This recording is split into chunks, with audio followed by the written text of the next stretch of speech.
వదలి నేను ఎక్కడికి పోగలను? నీ మాటలే నాకు జీవజలమయ్యెను. నిస్సహాయుడిన నా జీవితంలో నీ వచ్చి నూతన గీతమిచ్చవు.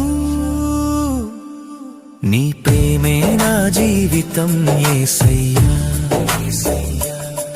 నీ కృపే నా జీవాధారం ప్రభువా. చీకటి లోకంలో వెలుగువై నిలిచిన నా దేవా,